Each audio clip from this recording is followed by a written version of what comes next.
patient, general anesthesia, being maintained on nitrous oxide and oxygen. Okay, so the patient is in rose position. That description is there in the book. I am not going into every detail. We will not be able to finish the class. The idea of that rose position is to prevent aspiration. Blood will collect into the nasopharynx. Then the examiner will ask you, corollaries you should think.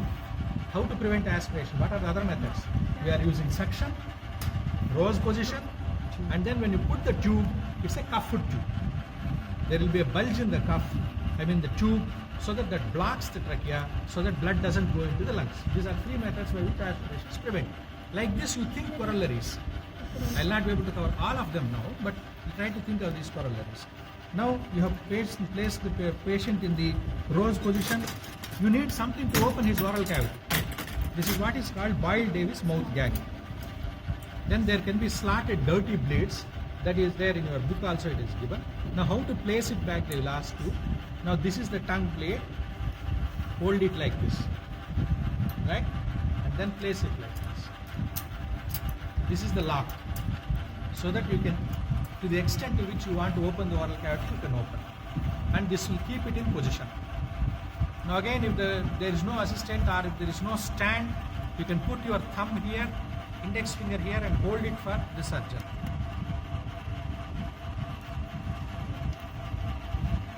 Right? This is Boyle-Davis mouth gag. And while introducing, close it, introduce it, see to it that teeth and gums and lips are not injured here. And then place it. Right? This is Boyle-Davis mouth gag. That is the stage of exposure. You have exposed the tonsils. Now if at all there is any bleeding, to start with intubation, any secretions, this is what is this?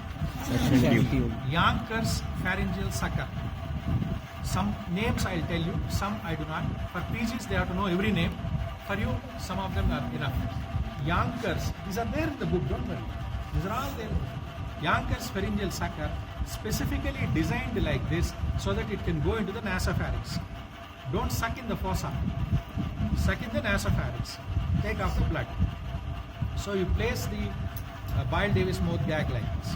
Now if the age of the patient is less and you have already seen that the patient has adenoids, how do you know the patient has adenoids? Take an X-ray of the nasopharynx and see if there is a mass at the junction of roof and posterior wall of nasopharynx. That is adenoids. Then if there is adenoids, there are two instruments for this.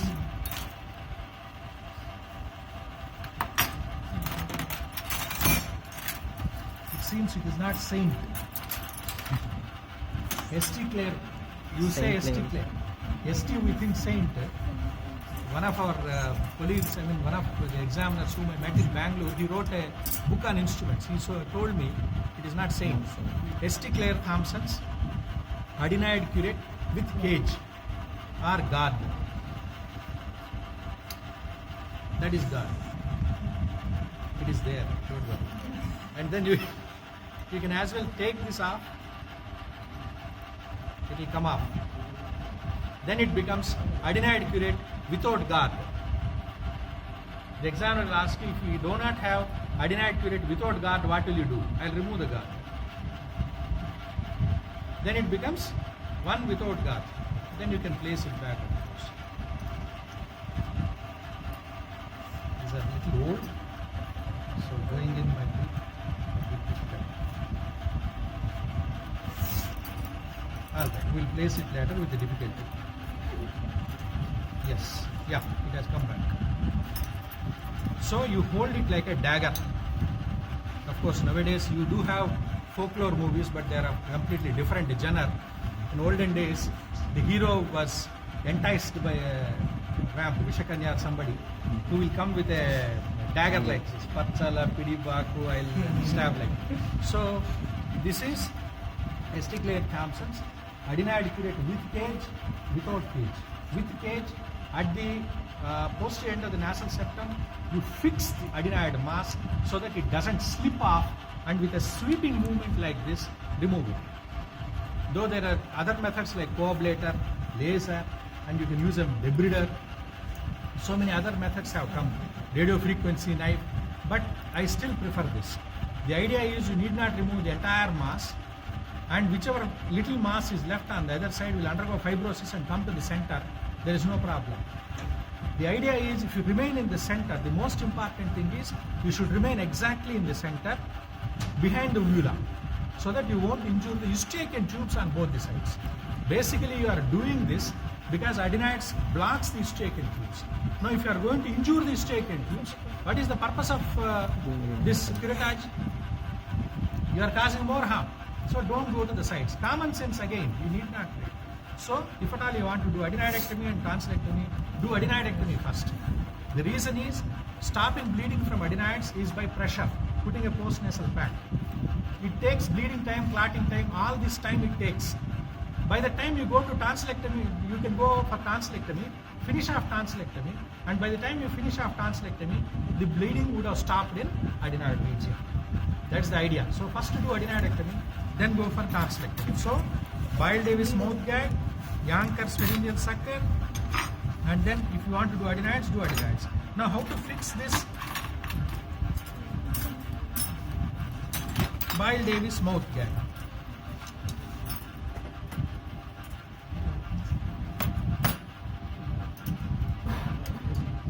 Now like this. On the other side also it is fixed like this. So you have a scale with pits and you have ringed rods. With that you can place it like this on either side, it will remain in the position. Adi better. Second.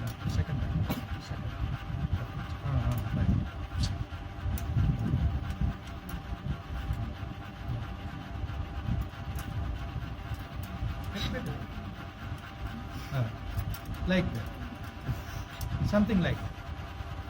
This is called Draffin's bipod. Again, remember, bipod is two parts, two legs. Draffin is the sinner who discovered it. In one of the examination centers, when I went as examiner, she said, Biffin's a drapad, sir. So, don't mix it like that. Bipod, if you understand, you will not commit mistake.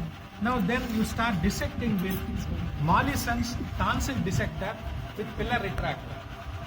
One side is pillar retractor, the other side is dissector. So dissect the tonsil from the tonsil dissector. Starting from upper pole towards the lower pole on one side first, followed by the other side. And you dissect it because upper pole will have loose areolar tissue providing a plane. There you dissect and then go towards the lower pole. Again you get a pedicle. Once the dissection is over, once you get a pedicle, you apply Eve's tonsillar snare. This has got 3 rings here. These are for 2 fingers, index finger, middle finger and thumb. You can take it out like that. A snare loop will come. Through that you place it like this and then do like that. The lower pole pedicle is cut by crushing. Now this is thumb rest. When you apply this snare, you put it on thumb rest so that it will give you grip and do like this. And then the lower pole gets cut. The examiner might ask you, why don't you use scissors? Because this will help first mechanically by crushing, and number 2 by tissue thromboplastin release. The enzyme cascade mechanism will come into action, and that's why bleeding stops. Okay, suppose the loop is torn. How much length will you tell the sister that loop should be?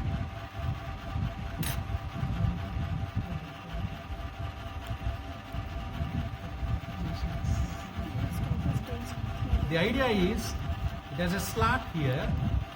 This entire slot has to be covered. It has to come out like this. Once it has come up, this is the ring, it should come down like this. So this length should be the loop. And because you are looping it, the entire length should be twice this. And loop it like that so that the entire thing will come. Logic, common sense, nothing to be worried about. And sometimes even the scientists, my daughter would be angry. Sometimes even the scientist name and instrument name, they correlate so well. Crushing and cutting, Eve. Eve, who was Eve? Adam and Eve first one. See, crushing and cutting. How beautifully they correlate. Now how to hold the tonsil? Dennis Brown tonsil holding forceps. Dennis Brown tonsil holding forceps. Can you use Lux also? Yes, you can use Lux also. But the problem with Lux is, Lux has cutting edges. The difference between Dennis Brown tonsil holding forceps and Lux forceps is, this opens up, this slides into one another, this has cutting edges, this has smooth edges. So with this you can grasp the tonsil, whereas with this you may get off some pieces off if it is friable. So this is Dennis Brown tonsil holding forceps with which you are holding. Mollison tonsil dissector, you are dissecting. Lower pole, apply Eves tonsillar snare, the tonsil comes off, apply pressure into each of the foci.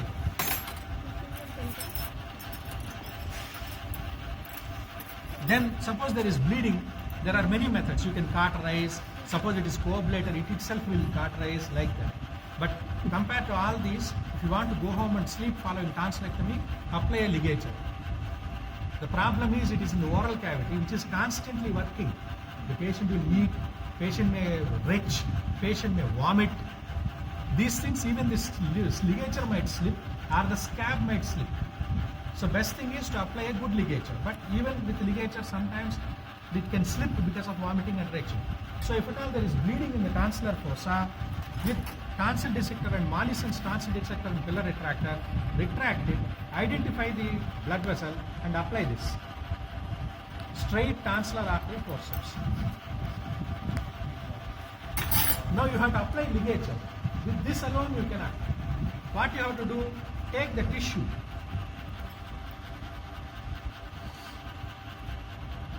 Now once you apply it to the point, take the tissue underneath, like so that you have got tissue here, you have got tip here. This is Negus curved tonsil artery forceps. These are all there in your book, don't you? Then you skip a ligature, apply a ligature. Which material you want to use? Non-absorbable material, that is thread or silk. Then the examiner will ask you, if somebody comes to you for removal, what will you do? I won't remove it, sir. It sloughs out. So these are instruments of tonsillectomy. This is also curved tonsil artery forceps. Then for giving incision of the mucosa, there are two lengthy tonsillar forceps. One is, again for contrast I reserved it till the end. If you want to incise the mucosa, you have got mucosa on the surface of the tonsil. It has got an incomplete capsule. On the other side, on the lateral side there is capsule. Medial side it is the mucosa with, you can see the crypts on its surface. Now this mucosa has to be incised. So near the upper pole it forms a semilunar fold called plica seminaris. Near the lower pole it forms a triangular fold called plica triangularis. So to incise this plica seminaris, now you hold this with this tonsil holding forceps, gently pull it, and with this tooth, single tooth, you incise this mucosa. So actually Wass forceps, Steve Waugh, Mark Waugh. In some places they call it tenaculum forceps, but here it is for incision, tonsil incision, lengthy tonsillar forceps, you say that is enough. Then you have another forceps without any teeth. This is to place cotton balls inside the fossa. If you use this to place cotton balls, you are likely to injure the fossa. Instead you will use the non-tooth. Right? These are tonsillar instruments. Then you have got tracheostomy tubes. There are a variety of tracheostomy tubes. Now this is what is called Fuller's tracheostomy tube. There are tracheostomy tubes of various varieties. Durham's tube, Konig's tube. So many tubes are Radcliffe tube. One is right-angled tube, the other is a broad one. One is a lobster-tailed tube. So there are hundreds of them. We PGs, we ask at least 5 or 6 varieties. For you, if you answer 2 varieties, that's enough. Fuller's tracheostomy tube and Jackson's tube. This is Fuller's. It has got an outer tube, it has got an inner tube. Outer tube is biflanged. That is, it has got 2 flanges. What is the advantage? Yes, that is one thing, that is for the inner tube. The outer tube, the thing is, boy is still growing or the child is still growing. There are two varieties of doing opening trachea: tracheotomy, tracheostomy. Tracheotomy is a mere incision. Tracheostomy is making a stoma by removing a piece of it. Now, without removing a piece, without requiring to open the trachea with a tracheal dilator, you can simply compress this. It has come closer and slipping through the incision, and it opens up on its own. And then introduce the inner tube. This has got an inner tube, and it doesn't have a lock. The reason is the two flanges will hold the inner tube closer. Whereas when you are not sure the inner tube is held in position, then you require a lock. This is a lock which locks the inner tube in position. And it doesn't have two valves or two flanges. This is Jackson's tube. These two varieties have outer tube and inner tube. And once the stoma forms well, usually particularly for the patients in coma, head injuries, barbiturate poisoning, scoline overdosage, all these patients require ventilator. Poisoning cases, all these cases where you require ventilator, we put a single tube, Portex tube, a cuffed Portex tube we keep cleaning. The idea of outer and inner tubes is that you can keep the outer tube in place, take out the inner tube, clean it, place it back. So the stoma is not compromised. You need not search for tracheal stoma in the tissues. But once the stoma forms, the soft tissues also fuse all around. So you will have a single hole into which you can place the single tube. That is Portex tube. Okay? So this is Fuller's tube. Then this has got an inner tube. In case of Jackson's tube, it's a mere tube. That is all. Yes. It's just a tube. It is kept inside. And in both Fuller's and Jackson's, which tube is longer? Inner tube or outer tube? Why? Because when you are cleaning it, unless it is long, the entire track is not clean. Some granulations or debris might remain at the tip of outer tube. Suppose this is short. Now what is the fun of cleaning this and placing it back? You look like Charlie Chaplin. There's no point. Again, logic.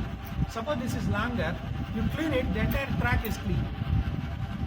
And then care of the tracheostomy tube, indications of tracheostomy, non-obstructive indications of tracheostomy, management of a tracheostomy patient, cleaning of the tube, suction, all these things they will ask you. Related questions for tracheostomy.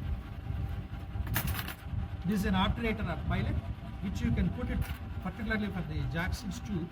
If you put it inside, introducing it will be easy. This is not going to. Anyway, introducing will be easy because of the smooth surface here. You can introduce this. This is tracheostomy. Then in the tracheostomy again, you got a blunt tracheal hook. You got a sharp tracheal hook. There is only one hook here. Blunt tracheal hook is to retract the thyroid isthmus, because at second, third, fourth rings you get the isthmus of thyroid. Sharp tracheal hook is to fix the cricoid when you are incising. Two hooks. Sharp tracheal hook to fix the cricoid. Blunt tracheal hook to retract the thyroid isthmus. These are the retractors on either side. You retract the tissues.